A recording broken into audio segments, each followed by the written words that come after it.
이 친구가 장염에 걸렸어요. 너무 아파서 일어나지도 못하는데 막 똥이 나올 것 같다고 막 죽을 것 같다고 막 난리를 칩니다. 급해? 가로로 누워서 똥 싸. 그리스와 페니키아, 카르타고와 로마, 그리고 로마 제국과 지중해 역사를 간단하게 훑는 영상을 이번 주말에 올리려고 했습니다. 지중해 지리에 대해서 아는 척도 했겠다. 자세하게 다루는 것도 아니고 그리스, 로마, 비잔틴 제국 이런 나라들을 훑는 게 뭐 그렇게 어렵겠습니까? 라고 생각했던 게 제 착각이었습니다. 지중해는 땅 가운데 있는 바다입니다. 바다를 둘러싸고 있는 지역을 지중해 지역이라고 하고요. 지중해 역사는 지중해를 둘러싸고 있는 지역에 있는 나라들의 역사를 다뤄야 합니다. 지중해는 유럽과 아프리카 그리고 아시아 가 맞닿아 있는 지역입니다. 그리고 가로로 봐도 동지중해와 서지중해로 나뉘죠. 여기에 나라들이 얼마나 많겠습니까? 간단하게 훑어야 하는 입장에서 그 나라를 정리하는 작업이 생각보다 쉬운 일이 아니더라고요. 그래서 이 영상을 보시는 분들에게는 이게 이 중요한 나라를 다루는데 고작 이렇게 간단하게만 설명하고 넘어간다고? 라고 느낄 만큼 큰 얼개를 짜고 그 얼개를 이해하는 정도로만 이야기를 하려고 합니다. 물론 여기서 나오는 나라들에 대해서는 나중에 세부적으로 다룰 기회가 다시 있을 겁니다. 지중해 땅 가운데 있는 바다입니다. 그 땅은 간단하게 보면은 유럽과 중동 문명의 땅입니다.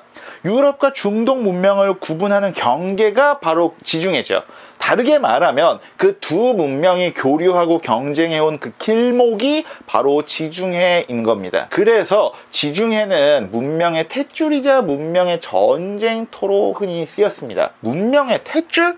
유럽 문명은요, 먼저 생긴 이집트와 메소포타미아 같은 중동 문명의 영향을 많이 받았습니다. 지중해는 중동 문명을 유럽 지역으로 전달해주는 통로, 그러니까 탯줄 역할을 한 거죠. 중동 지리를 아시는 분이라면 아실 겁니다.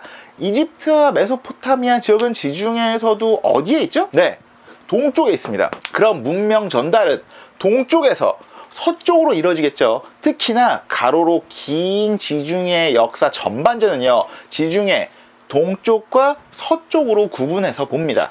지중해 동쪽에 있는 선진 문명이 서쪽으로 전달이 되고 서쪽 지역이 발전해서 그 지중해를 주도하다가 결국에는 동지중해와 서지중해가 하나가 되고 결국 또 한 번 분열되는 그 과정이 지중해 역사의 전반전으로 볼 수가 있습니다.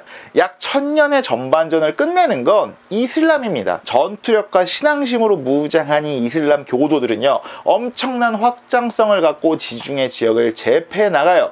그런데 이슬람의 확장을 막은 방파제가 두 군데 설치가 됩니다. 방파제 역할을 한 두 나라 덕분에 지중해는요, 하나의 종교, 하나의 문명으로 통일되지 못하고 두 개로 쪼개집니다. 어떻게? 남과 북으로. 후반전에는 지중해 남쪽에 위치한 이슬람 세력과 지중해 북쪽에 위치한 기독교 세력의 경쟁으로 봅니다. 그리고 또 이게 또 1000년 정도 가요.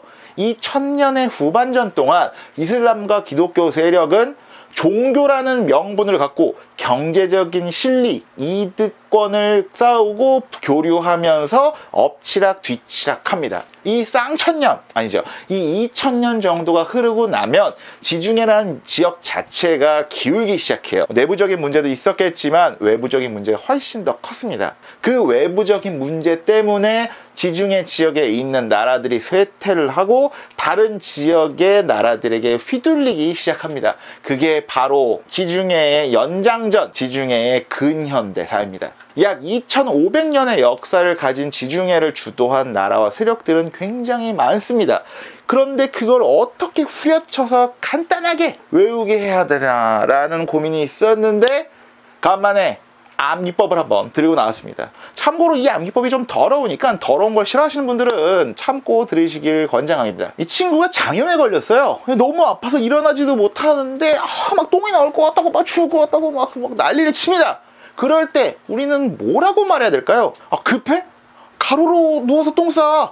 베개 있으니까 누워 싸. 야, 그런데 뭐라고요? 급해? 가로로 똥 싸. 베개에 있어. 누워 싸. 그런데 뭐라고요? 급해? 가로로 똥 싸. 베개에 있어. 누웠어. 그런데 뭐라고요? 급해? 가로로 동서 비계에 있으니까 누웠어. 그런데 이게 무슨 소리냐? 그리스와 페니키아, 그리고 카르타고와 로마, 그리고 로마 제국과 동서로마의 분열, 그리고 게르만족 왕국과 비잔틴 제국, 그리고 이슬람, 그리고 르네상스의 도시국가 오스만 제국, 스페인 제국, 마지막으로 지중해의 근현대사. 억지라고요? 예, 인정합니다. 아까 얼개를 짤 테로 다시 돌아가 볼까요? 동쪽의 중동 문명이 유럽에서 가장 먼저 전달된 곳은 바로 그리스입니다. 그리고 중동의 해양 왕국인 페니키아와 함께 고대 지중해에서 해상 활동을 통해서 식민 도시들을 건설을 하면서 동지중해 문명을 서지중해로 전파합니다. 그 문명의 전달 등을 통해서 서지중해에서 성장한 두 나라가 바로 카르타고와 로마입니다. 동지중해가 혼란에 빠져 있을 때 두 나라가 성장해서 지중해의 중심을 서지중해로 옮겨놔요. 하지만 너무나도 가깝게 붙어있던 이 두 나라는 결국엔 전쟁을 하고 로마가 이깁니다. 이 로마는 이후 100년에 걸쳐서 지중해를 자신들의 호수 같은 바다로 만들죠. 그러나 가로로 너무 길어서 관리하기가 힘들었는지 결국에는 동서로마로 분할이 됩니다. 그러던 로마는요, 결국 쇠퇴하고 서쪽에 있는 로마는 얼마 안 가서 멸망을 하고 그 자리엔 게르만족의 왕국들이 들어섭니다. 동쪽의 로마는 쇠퇴와 부흥을 반복하면서 1000년을 더 가요. 그리고 이 동쪽에 있는 로마, 동로마를 비잔틴 제국이라고도 불립니다. 그러다가 7세기 초부터 이슬람교가 등장을 하면서 서아시아와 북아프리카를 점령을 하죠. 그러나 게르만 왕국 중 하나인 프랑크 왕국, 그리고 비잔틴 제국이라고도 불리는 동로마 제국이 이슬람 세력의 유럽 진격을 막아내요. 바로 프랑크 왕국과 비잔틴 제국이 유럽에 설치된 그 방파제 두 나라인 거죠. 그때부터 지중해를 경계로 남북엔 서로 다른 문명이 자라나기 시작합니다. 중동의 레반트 지역부터 해서 북아프리카를 건너 이베리아 반도까지는 이슬람 왕국과 제국들이 등장하는 지역이 돼요. 그리고 프랑스와 이탈리아 등지에서는 로마 카톨릭을 믿는 기독교 세력의 지역이, 발칸반도와 아나톨리아 지역은 비잔틴 제국으로 불리는 동로마 제국의 지역이 되어서 로마 카톨릭과는 다른 정교회의 지역이 됩니다. 크게 보면 이렇게 세 개의 세력이 각축을 벌이는 시기가 흔히 교과서에서 불리는 유럽의 중세 시대입니다. 그러다가 지중해 양 끝에서 지각 변동이 일어납니다. 중앙아시아에서 중동, 특히 아나톨리아 지역으로요, 구돌괄족, 현 튀르크족의 나라 중에 오스만 왕국이 이 아나톨리아 지역과 발칸반도 지역의 영향력을 키웠고요. 비잔틴 제국까지 멸망시키면서 이슬람 제국으로 발전해 나갑니다. 700년 가까이 유럽의 방파제 역할을 하던 동로마 제국이 멸망하면서 유럽은, 특히 이 동유럽은 또 한 번 이슬람 세력에게 위기를 겪습니다. 반대로 이베리아 반도에서는 이슬람 세력이 후퇴하기 시작해요. 워낙 이슬람 세력의 중심이 서아시아와 이집트로 굳어지면서 이 북아프리카와 이베리아 반도의 이슬람 세력은 상대적으로 약화되는 경향이 있었어요. 그 틈을 비집고 이베리아 반도에 있는 기독교 세력이 영토 수복 전쟁, 레콩키스타를 700년 동안 벌였는데 결국 이 기독교인들이 이베리아 반도를 회복하게 됩니다. 그렇게 이베리아를 얻게 된 에스파냐 왕국은 대서양 등을 통해서 신대륙 발견 등등으로 국력이 빠르게 성장해서 유럽을 주도합니다. 이때부터 100년 동안 지중해는 간만에 동서로 패권이 나눠져요. 동쪽은 오스만 제국, 서쪽은 스페인 제국이 패권을 나눠서 지중해를 두고 다투죠. 그리고 아까 잠깐 말했지만 지중해 전체가 쇠퇴하면서 다른 지역에게 휘둘리기 시작하는 지중해의 근현대사가 시작이 되죠.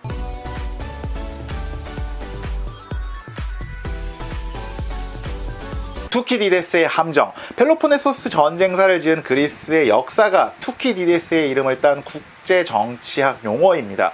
기존의 국제 질서를 주도하고 있는 강대국이 약화되고 신흥 강대국이 등장을 할 때 두 세력의 패권 교체는 전쟁을 포함한 어떤 직접적인 충돌을 수반한다는 이야기예요. 당시 일어났던 페르시아 전쟁이라든지 펠로폰네소스 전쟁부터 그 예는 무수히 많습니다. 특히 지중해에선 더더욱 그렇습니다. 페르시아 전쟁, 펠로폰네소스 전쟁, 포에니 전쟁, 십자군 전쟁, 콘스탄티노플 공방전, 레판토의 전, 칼레의 전, 빈 공방전, 바르바리 전쟁, 제1차 세계대전까지 하나하나 모두 독립된 주제로 살펴볼 만한 이 역사적 전쟁들은요, 모두 지중해의 패권을 두고 싸운 국제전이기도 했습니다. 지중해라는 역사적인 무대를 두고 어떤 나라들이 언제 부상했다가 어떻게 쇠퇴를 하고 결국 다음 세대로 넘어갈 때 언제 어떤 전쟁이 일어났는지에 대해서 포인트로 찝어가면서 이야기를 하도록 하겠습니다. 본격적인 이야기에 앞서서 저는 지중해의 역사를 바다민족 또는 해양인이라고 불리는 씨피플에 대해서 프롤로그처럼 시작을 한번 하려고 해요. 기원전 18세기부터 12세기까지 간헐적으로 지중해에 등장해서 문명세계에 엄청난 피해를 입히고 갑자기 사라지고 그러다 또 갑툭튀를 반복한 사람들을 우리는 바다민족 또는 해양인이라고 부릅니다. 노르만족, 바이킹의 조상이었다,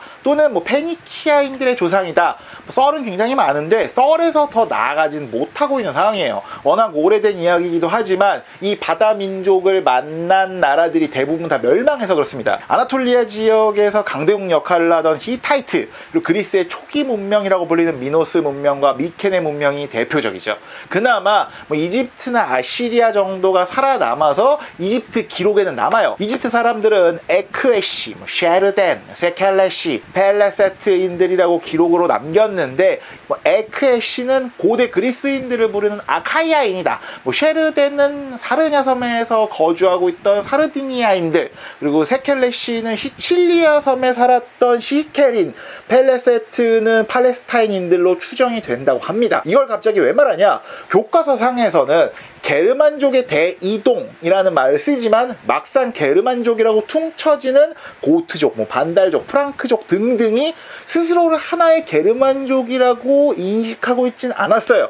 바다민족도 각자 다른 곳에서 이동을 시작한 다른 민족들이 해적질도 하고 현지인들을 흡수하고 정착하면서 결국엔 자기들만의 나라와 문화를, 역사를 일고 온 게 아닐까라고 추측하는 상태죠. 제가 왜 바다민족을 지중해 역사의 프롤로그로 말하느냐, 이 바다민족이 활개쳤던 기원전 12세기 이후로 지중해를 기반으로 한 해양 활동이 활발해지기 시작을 해요. 바다민족 때문이다 라고 말하기는 힘들지만 어느 정도 상관관계가 있다라는 이야기입니다. 독일 사학자 게르하르트 헬름도 바다민족과 페니키아인, 그리고 그리스 초기 문명인 미케네인들과 좀 관련이 있다라는 주장을 하기도 했죠. 너무 서론이 길었죠. 유의미하게, 그리고 역사상으로 처음 지중해를 하나의 역사적인 무대로 휘젓고 다녔던 사람들은 현재 레바논의 조상이라고 불리는 페니키아인들입니다. 바다민족이 동지중해 세계를 쑥대밭으로 만든 기원전 12세기경 이집트나 히타이트 같은 강대국들이 약해지면서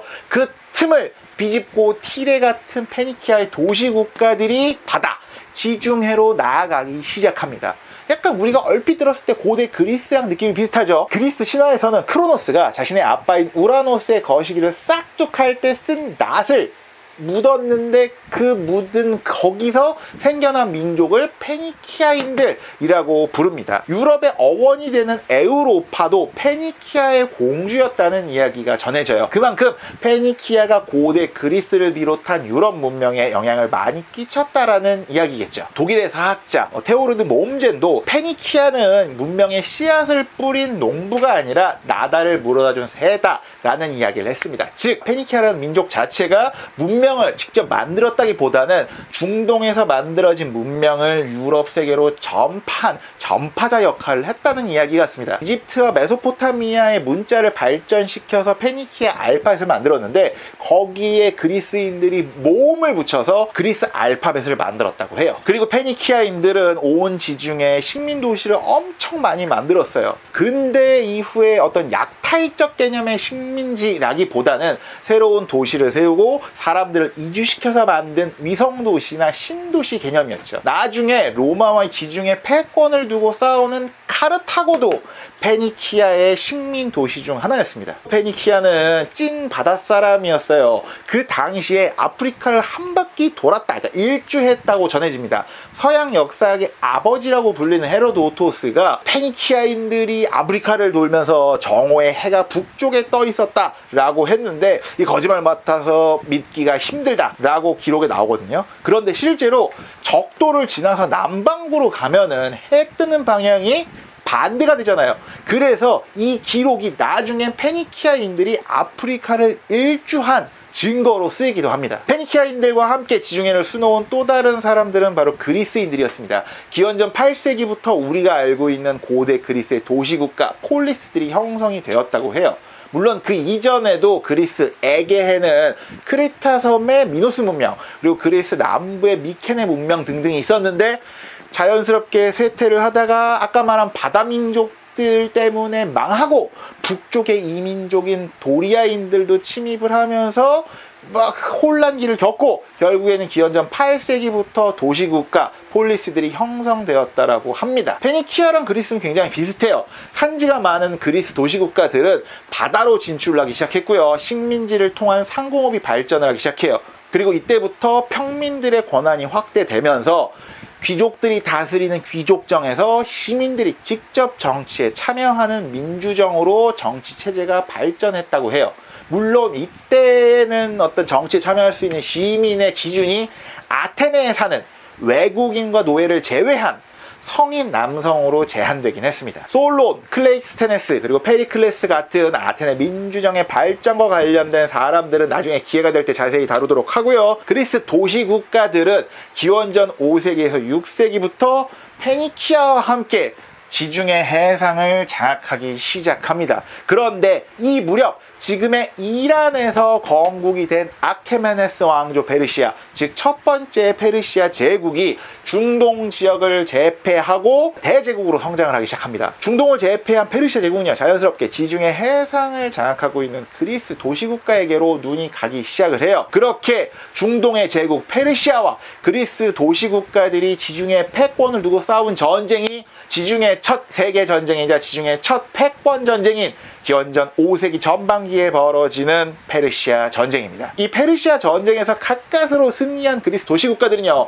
아테네를 중심으로 해서 지중해에서 더욱 왕성한 해상 활동을 벌이고 전성기를 구가합니다. 그러나 하나로 뭉치지 못한 그리스의 폴리스들은 자기들끼리 내분이 일어나요. 해상 활동을 중심으로 하는 아테네와 육상 활동을 중심으로 하는 스파르타로 양군이 돼서 자기들끼리 싸운 내전이 지중해 두 번째 패권 전쟁, 기원전 5세기 후반기에 벌어지는 펠로폰네소스 전쟁입니다. 30년 가까이 벌어진 이 내전의 승자는 결국 없었습니다. 펠로폰네소스 전쟁은 스파르타가 승리를 해서 아테네가 몰락하지만 결국 스파르타도 그리스 폴리스의 랭킹 3위였던 테베한테 지면서 패권을 잃고 폴리스들은 지리멸렬해져요. 결국 폴리스들은 기원전 4세기에 알렉산더 대왕의 아버지인 필리포스 2세한테 싸움에서 지면서 결국에는 마케도니아 왕국에게 지배를 당합니다. 이후 아버지에 이어서 마케도니아의 왕이 된 알렉산더 대왕이 중동을 정복할 때 페니키아건 페르시아 제국이건 모두 무너지죠. 그렇게 지중해의 문명의 씨앗을 몰아다 준 페니키아와 그리스가 몰락해요. 그러나 이미 활발해진 지중해란 바닷길에는 권력의 진공, 권력의 공백을 용납하지 않습니다. 서지중해에서 새로운 세력이 지중해를 주도해 나가요. 그게 바로 카르타고입니다.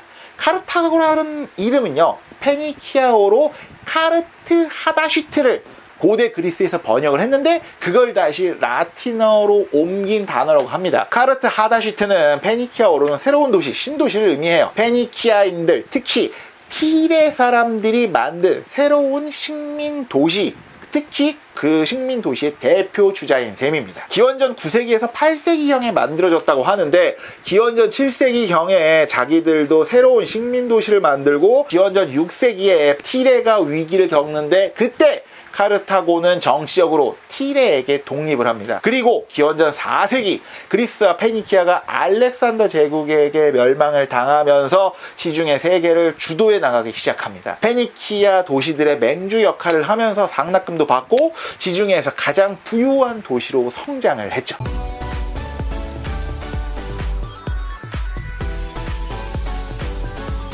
지성에서는 그리스인보다 못하고 경제력에서는 카르타고인보다 뒤떨어지는 머리털 말고 다 가진 남자, 운이 좋다고 해야 될까요? 많은 이들의 예상을 깨고 기독교 때문에 망했다, 앞뒤가 똑같은 로마 제국 들어보신 적이 거의 없으시죠?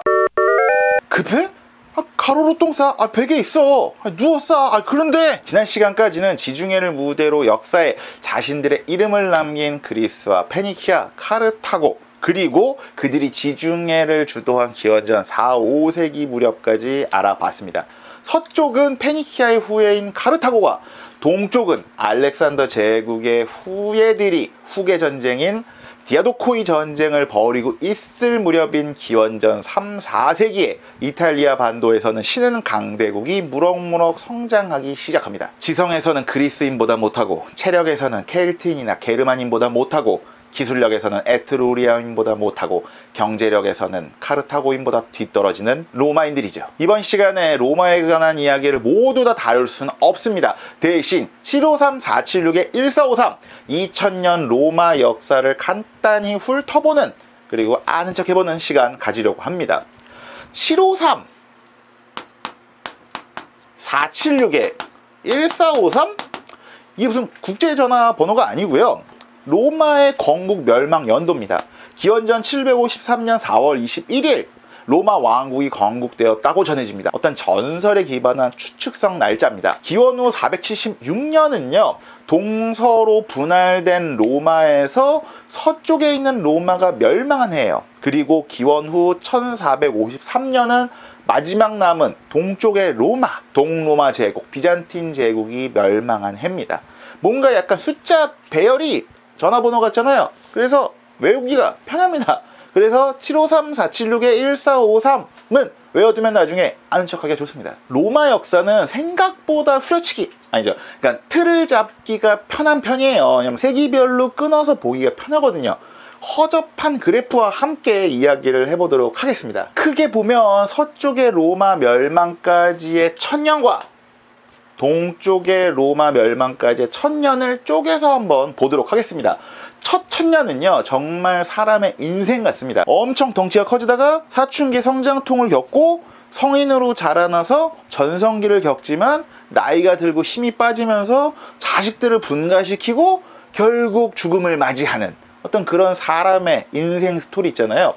기원전 753년 건국이 되고 기원전 5세기에는 공화정으로 변화합니다. 기원전 4세기에는요 이탈리아 반도를 먹습니다.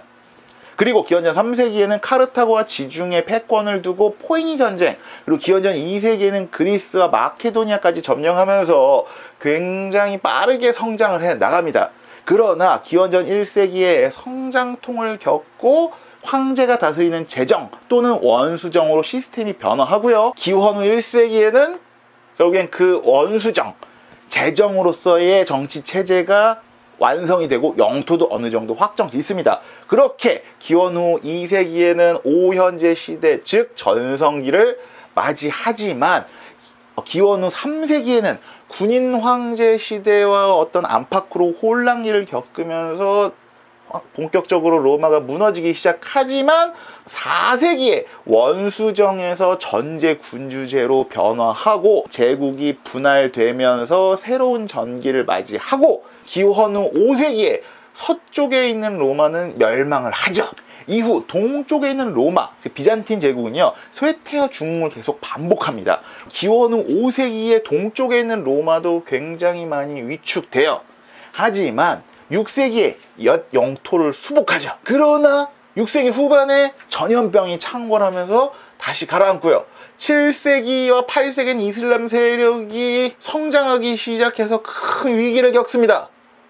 그러다가 9세기에는 중흥의 토대를 마련하고 10세기에 1차 중흥기를 겪어요. 11세기에는 지방 군벌들 때문에 혼란기를 또 겪다가 12세기 지중해 중개 무역을 통해서 경제력이 절정에 나가는 마지막 중흥기를 겪지만 14세기 내전이라든지 패스트, 흑사병이 창궐하면서 몰락이 가속화되고 결국 1453년 15세기 오스만 제국에 의해 멸망을 당해버리고 맙니다. 자, 이제 쌍천년 아니죠, 2000년 제국 로마의 역사를 이 그래프와 지도로 통해서 함께 보도록 하겠습니다. 기원전 753년에 테베레강 중하류에 있던 7개의 언덕에는 로마 왕국이 세워졌다라고 합니다. 그런데 얼마 안 가서 기원전 5세기 무렵에 왕이 다스리는 왕정이 무너지고 공화정 로마가 들어서요. 원로원이라는 귀족들의 합의기구에서 국가정책을 결정하고 원로원에서 집정관과 법무관 같은 국가 리더를 선출하는 귀족 과두정에 가까운 공화정입니다.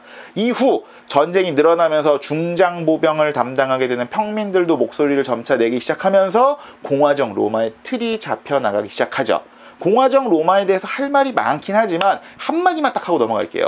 그리스와 로마 같은 북지중해 세계엔 다른 지역과 다르게 공화정이라는 정치 체제가 들어선 게 참 독특해요. 다양한 분석이 있는데 지중해의 지리와 관련된 분석이 제 눈길을 끕니다. 그러니까 넓은 평야에서 농업을 중심으로 성장한 국가들은 농업을 위해 큰 규모의 치수, 그러니까 물을 다스리는 어떤 시스템이 필요한데, 그러다 보니 자연스럽게 왕의 힘이 강하고 주변으로 영토를 확장하려는 왕정과 영역국가로 발전해 나가는 경향이 굉장히 많습니다. 그런데 반해 산지가 많은 지중해 세계의 일부 국가, 그러니까 그리스와 로마에서는 바다에서 무역으로 성장을 하면서 배의 노잡이나 아니면 해군 등으로 활동하는 평민들의 목소리가 커지고 다른 지역의 무역 거점도 건설하다 보니 자연스럽게 식민도시로 발전해 나가는 도시국가 플러스 왕이 없는 공화정으로 발전해 나갔다는 분석이죠. 이탈리아 반도 남쪽에 있었던 그리스계 도시국가들의 영향을 받은 도시국가 로마도 자연스럽게 공화정으로 변모를 했고, 주변 도시국가들을 정복해서 노예로 삼기보다는 라티움 동맹, 자치시로 삼고 연대해 나갑니다. 그렇게 차츰 세력을 펼쳐나가던 기원전 4세기의 로마는요, 이탈리아 반도 대부분을 먹습니다. 이탈리아 반도 대부분을 먹은 공화정 로마는 장화 끝에 붙어있는 시칠리아 섬이라든지 이 지중해 바다에도 관심을 갖기 시작하고, 당시 지중해를 주도하던 카르타고와 마찰이 생기기 시작합니다. 결국 기원전 3세기 서지중해 패권을 두고 싸운 포에니 전쟁이 벌어집니다. 그리고 많은 이들의 예상을 깨고 로마가 지중해 강대국인 카르타고를 이겨버립니다. 기원전 3세기부터 기원전 2세기까지 3차에 걸쳐 진행된 포에니 전쟁으로 지중해는 로마의 수중으로 들어오고 카르타고도 멸망당해버립니다. 기원전 2세기에는요, 동지중해에 있는 마케도니아라든지 그리스까지 손에 넣었습니다. 그러나 기원전 1세기에 사춘기 소년 마냥 성장통을 로마는 겪어요. 간단하게 이 성장통을 말하자면 경제가 급성장했는데 귀족과 평민 간 빈부격차가 심해졌다는 게 문제였습니다. 그럼 여기에 필요한 건 기득권층한테 기득권을 빼앗아서 사회보장 제도를 만드는 거죠. 그라쿠스 형제, 마리우스, 술라, 폼피우스, 안토니우스, 1, 2차 3도 정치 등등 나올 인물이라든지 사건이나 세력이 굉장히 많지만 이것도 간단하게 말하자면 기원전 1세기는 원로원을 중심으로 해서 기득권을 지키려는 보수 세력과 군벌 리더를 중심으로 사회보장 제도를 만들자는 개혁 세력 간의 대립의 시기였습니다. 그렇게 보면 편하다는 얘기입니다. 물론 두 세력 다 귀족들이었어요. 결국 머리털 말고 다 가진 남자 율리우스 가이우스 카이사르, 줄리우스 시저가 승리해서 이후 로마의 기틀을 만들지만 카이사르가 왕이 되려고 한다 라는 음모론 때문에 카이사르는 암살을 당하고요. 후계 다툼에서 카이사르의 양자 옥타비아누스가 승리하면서 제정 로마의 초대 왕제 아우구스투스가 되면서 기원전 27년 제정 로마가 시작됩니다. 기원 후 1세기는요 제정 로마의 시스템이 정립되는 시기라고 볼 수 있습니다. 혈통보다는 능력 중심으로 황제직이 세습되고 다른 동방 제국의 황제들에 비해서 권위는 상대적으로 약한 그런 원수정이라고 불리기도 했습니다. 물론 혈통으로 세습되는 경우도 있긴 있었습니다. 황제 자리가 능력 중심으로 가다 보니 나중에는 황제 자리를 두고 내전도 자주 벌어지지만 반대로 능력이 좋은 황제가 등장하면 중흥기도 맞이할 수 있는 장단점이 있는 시스템이었죠. 1세기 우여곡절을 겪으면서 결국 2세기 오현제 시대에 들어서서 전성기를 맞이합니다.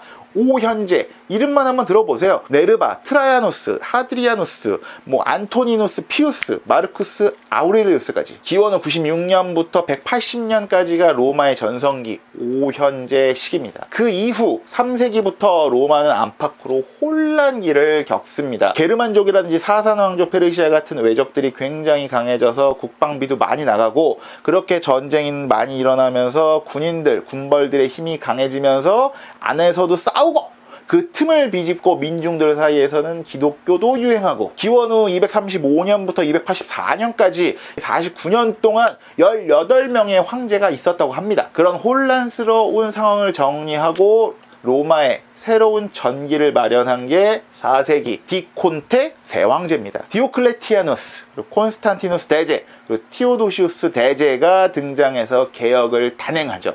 이 4세기에 이 세 황제 시기에 탄압받던 기독교가 공인을 받고 더 나아가서 로마 제국의 국교가 되고 로마의 황제는 동방의 황제처럼 전제 군주로 막강한 권위를 갖게 되고 동쪽의 로마와 서쪽의 로마로 로마는 분할되게 됩니다. 이렇게 나름의 노력이 있었지만 생명력이 다한 나라의 멸망은 막기가 어려운 것 같습니다. 디콘테, 특히 테오도시우스 대제가 죽은 이후 황제들은 권신이라고 하잖아요.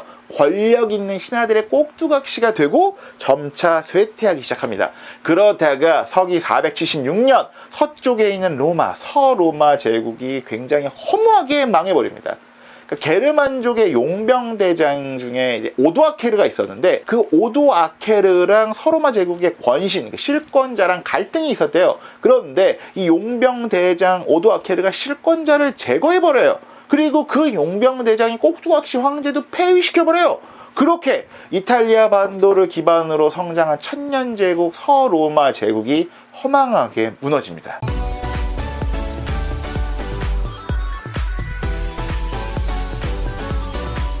예전에는 이 서로마 제국이 게르만족 때문에 망했다, 기독교 때문에 망했다라는 주장이 있었어요. 하지만 최근에는 이미 4세기 무렵에 게르만족과 로마 사이에 충분히 교류도 많았고 아까 말한 것처럼 게르만족이 용병으로 로마의 국방력 일부를 메워주기도 했다라는 반박도 나옵니다. 기독교에 대해서도 행정적으로 이미 와해가 되고 있었던 그 당시의 로마 제국과 지중해 세계를 조금이나마 지탱해준 기둥 역할을 했다고 하죠. 그럼 서로마 제국은 왜 멸망했냐? 학자마다 주장이 조금씩 다 다릅니다. 그러나 많은 이야기들을 종합해서 후려쳐 간단하게 말하자면 그냥 망할 때가 되어서 망했다인 것 같아요.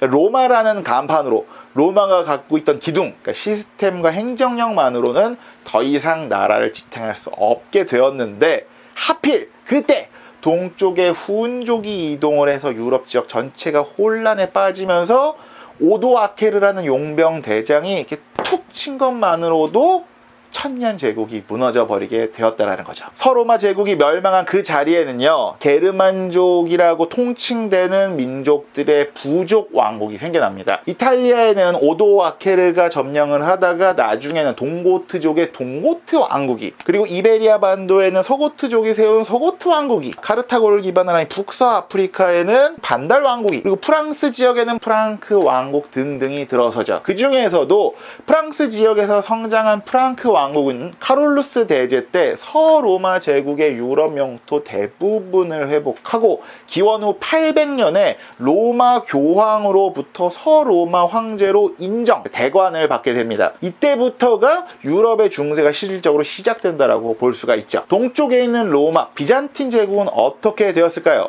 5세기 당시 동쪽에 있는 로마도 동쪽에 온 어떤 훈족이라든지 아바르족, 그리고 북방에서 온 슬라브족 때문에 엄청난 위기를 겪습니다. 그러나 디오클레티아누스라든지 콘스탄티누스 대제가 만들어온 제정 로마 후기의 행정력을 이어받아서 가까스로 살아남습니다. 거기에 약간 그 운이 좋다고 해야 될까요? 서기 4, 5세기의 동로마 제국에서는 군사적인 능력은 조금 부족했어도 정치나 경제력이 떨어지는 황제는 거의 없었습니다. 그렇게 차근차근 국력을 축적해 오다가 6세기 유스티아누스 대제 때 전성기를 맞아요. 그런데 하필 6세기 후반에 페스트, 흑사병이 창궐하면서 제국이 휘청입니다. 그러다가 7세기에 이슬람 세력이 성장하면서 회복한 영토도 다 뺏기고 8세기 초반에는 정말 국가적인 위기를 맞이합니다. 물론 우주 방어에 특화된 수도 콘스탄티노폴리스 덕분에 생존에 또 한 번 성공을 하죠. 그리고 그 덕에 비잔틴 제국은 유럽의 방파제라는 이름도 붙습니다. 9세기에는 슬라브족, 북방에서 내려온 슬라브족을 동로마 제국의 종교인 정교회로 선교를 해요. 그래서 러시아를 비롯해서 발칸반도에 있는 슬라브족이 대부분 정교회를 믿는 겁니다. 그리고 그 9세기의 동로마 제국은 중흥의 토대를 마련하고 10세기 후반부터 11세기 초반까지 요한니스 1세, 바실리우스 대제가 등장하면서 1차 중흥기를 맞이합니다. 물론 바실리우스 대제가 죽고 나서 또 한 번 혼란기를 겪지만 11세기 말부터 약 100년 동안 마지막 중흥기를 또 한 번 겪어요. 이때 영토는요, 솔직히 발칸반도 일부랑 아나톨리아 반도 정도를 갖고 있는, 그러니까 유스티니아누스 대제 때 영토의 반의 반 정도로 줄어들지만 오히려 경제력만큼은 지중해 무역에 적극적으로 가담하면서 절정을 이뤘다고 해요. 요때 이제 등장한 게 요한니스 2세, 알렉시오스 1세, 마누일 대제 등등이 있는데 확실히 동로마의 황제들은 들어보신 적이 거의 없으시죠? 이분들은 나중에 기회가 되면 따로 한번 알아보도록 하겠습니다. 그러다가 1204년 4차 십자군에 의해 콘스탄티노플이 점령당하면서 잠시 멸망도 당했지만 또 50년 있다가 니케아 제국이 콘스탄티노플을 회복하면서 동로마 제국이 짜잔 하고 부활을 해요. 이후에는 4차례에 걸친 내전이 일어나고 페스트, 흑사병이 또 한 번 창궐하면서 제국이 쑥대밭이 되고요. 결국 콘스탄티노플만 점령하고 있는 도시국가급으로 전락을 하고 결국 1453년 오스만 제국에게 수도 콘스탄티노폴리스를 함락당하면서 서로마 제국이 멸망하고 1000년을 더 간 동로마 제국도 멸망하게 됩니다. 여기서 잠깐 로마의 건국과 멸망과 관련된 아는 척 포인트를 하나 말씀드리도록 하겠습니다. 우연이기도 한데 로마는 건국과 멸망 당시의 황제, 왕 이름이 같습니다. 753, 476, 1453 기억하시나요? 기원전 753년 로마를 세웠다고 알려진 시조의 이름은 로물루스입니다. 로마 제국의 창시자는 아우구스투스잖아요. 476년 로마 제국이 멸망할 때 서로마 제국의 마지막 황제는 로물루스 아우구스툴루스입니다. 그러니까 로물루스 플러스 아우구스투스 느낌이죠. 이번에는 동로마 쪽으로 한번 가볼까요? 1453년 동로마가 멸망할 때의 황제는요, 콘스탄티누스 11세입니다. 새로운 수도 콘스탄티노폴리스를 짓고 그곳으로 수도를 옮겨서 동로마 제국의 첫 번째 황제로 일컬어지는 황제의 이름도 콘스탄티누스 1세, 콘스탄티누스 대제입니다. 앞뒤가 똑같은 로마 제국, 신기하죠?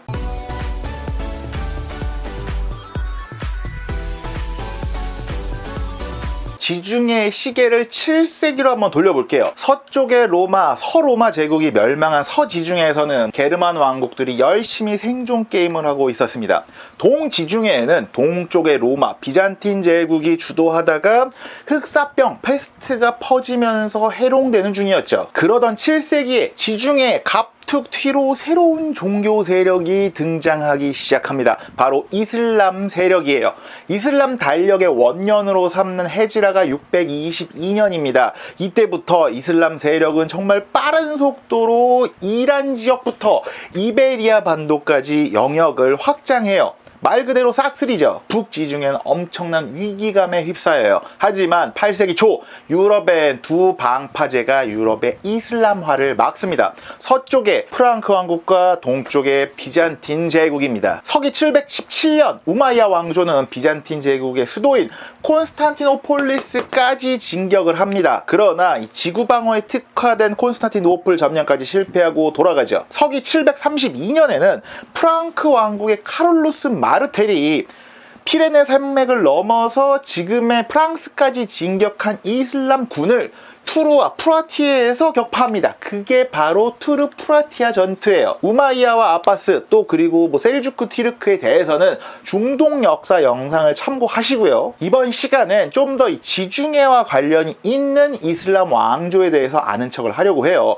우마이야 왕조가 무너지고 아바스 왕조가 들어섰을 때 이베리아 반도라든지 북서아프리카에는 아바스 왕조에 반대하는 지방 왕국들이 생깁니다. 지금의 튀니지에는 파티마 왕조라는 왕국이 들어섭니다. 이 파티마 왕조는 기억해주면 좋습니다. 10세기 초부터 약 260년을 가는 왕국입니다. 이 당시 인도양, 홍해를 통한 해상 무역로가 발전하면서 전성기를 누리죠. 이때 이슬람 세력은 이베리아 반도 중심의 후 우마이야 왕조, 튀니지아 북아프리카를 중심으로 한 파티마 왕조, 그리고 레반트 지역을 중심으로 한 아바스 왕조로 3분됩니다. 10세기 후반기에 파티마 왕조는 수도를 튀니지에서 이집트로 옮겨요. 그리고 그때 짓는 신도시가 알카에라, 지금의 카이로죠. 카이로는 농업과 상공업 모두 발전하면서 비잔틴 제국의 콘스탄티노폴리스 그리고 중국 송나라의 수도 개봉, 카이펑과 함께 세계에서 가장 크고 부유한 도시로 성장을 하죠. 파티마 왕조가 중심지를 튀니지에서 이집트로 옮기고 10세기 말부터는 찌리 왕조, 함마드 왕조 등등 다양한 왕국들이 들어서는데 얘들은 지중해 세계를 제대로 주도하지 못합니다. 왜냐? 누어사 아니죠. 그러니까 르오스 중에 르에 해당하는 르네상스 국가들, 즉 이탈리아 도시 국가들이 부상했기 때문이죠. 나중에 유럽 르네상스의 시발점이 되는 이탈리아 도시 국가들은 굉장히 많지만 지중해와 관련된 베네치아 공화국과 제네바 공화국만 간단히 소개해 드리도록 하겠습니다. 베니스의 상인으로 유명한 이탈리아 북동부의 항구 도시 베네치아는 비잔틴 제국의 이탈리아 거점이었어요. 이 프랑크 왕국과의 전투에서도 승리하면서 9세기에는 사실상 독립을 하고 10세기에는 본격적으로 이 아드리아해로 진출을 하기 시작을 하죠. 그리고 11세기 초에는 비잔틴 제국으로부터도 완전히 독립을 해요. 여기서 잠깐 베네치아를 비롯해서 이탈리아 소국가들, 도시국가들이 지중해에서 패권을 쥐게 된 배경이 십자군 전쟁입니다. 십자군 전쟁은 1095에 1291, 1095년부터 1291년까지 약 200년 동안 10차례에 걸쳐서 진행이 됩니다. 원인은 그래요. 몽골 초원과 중앙아시아에서 뛰어놀던 유목민족인 돌궐족이 중국 당나라한테 밀려서 서쪽으로 이동을 하기 시작을 합니다. 그렇게 돌궐족은 중동 지역으로 오면서 이름이 티르크족이라고 불리기 시작하고 그 중에 한 왕국이 중동 지역을 제패하고 중동의 지배자가 됩니다. 그게 바로 셀주크 티르크, 셀주크 제국입니다. 중동의 지배자가 됐으니 당연히 아나톨리아 반도와 이 발칸 반도에 있었던 비잔틴 제국, 동로마 제국에도 당연히 눈이 돌아가겠죠. 그렇게 서기 1071년에 벌어진 만치케르트 전투에서 비잔틴 제국이 개박살이 나고 비잔틴 제국은 아나톨리아 지역 대부분을 셀주크에 빼앗깁니다. 앞마당까지 빼앗긴 비잔틴 제국의 황제는 로마 교황에게 헬프를 쳐요. 그때 지저스 크라이스트의 깃발 아래 전쟁을 벌인 게 바로 십자군 전쟁입니다. 200년 동안 참 간헐적으로 참 열심히도 싸웠던 이 기독교 세력과 이슬람 세력은 이집트를 중심으로 성장한 맘루크 왕조가 기독교 세력을 전부 내쫓으면서 끝나요. 그리고 200년에 걸친 이 전쟁 기간에 십자군을 지중해로 실어 나르고 그리고 보급도 챙기고 직접 해군력도 제공하면서 지중해에 있는 이탈리아 도시국가들, 소국가들이 급성장을 하고 전성기를 누립니다. 이탈리아 북서부에 위치한 항구 도시 제노바, 베네치아보다는 늦게 성장했지만 십자군 전쟁을 계기로 베네치아와 거의 동등한 위치로 올라서요. 십자군 전쟁에서 사용된 물자와 병력은 거의 대부분 제노바와 베네치아인들이 실어 나릅니다. 이 당시 이 제노바라는 도시 한 도시의 무역 수입이 프랑스 왕국의 전체 재정 수입의 3배였다라는 이야기도 나왔어요. 베네치아는 4차 십자군을 이용해서 비잔틴 제국의 뒤통수를 치고 비잔틴 제국의 수도인 콘스탄티노플을 공격해서 점령해버려요. 여기에 자신들이 주도해서 라틴 제국을 세우고 크레타 섬 같은 전략적인 요충지를 먹으면서 지중해 무역을 장악하고 동지중해 여왕이라고 불리죠. 이 때문에 비잔틴 제국이 부활했을 땐 비잔틴 제국이 오히려 제노바를 밀어줘요. 저 새끼가 지중해 다 먹게 놔둘 바엔 차라리 제노바를 밀어주자 라는 마음이었겠죠. 지중해 패권을 두고 무역 경쟁을 하던 베네치아와 제노바는 13세기부터 14세기까지 4차례에 걸쳐서 지네 둘끼리 싸웁니다.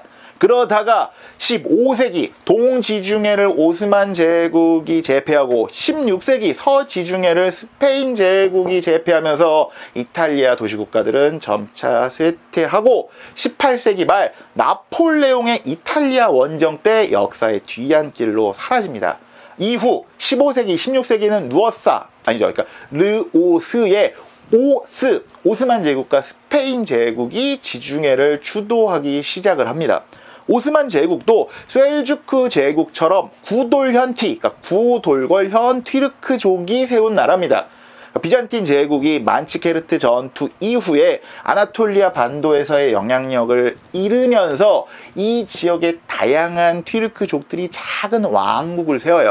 오스만 튀르크도 1299년 아나톨리아 반도의 작은 왕국으로 시작을 합니다. 그러다가 14세기 무렵 아나톨리아 반도와 발칸 반도로 세력을 확장해요.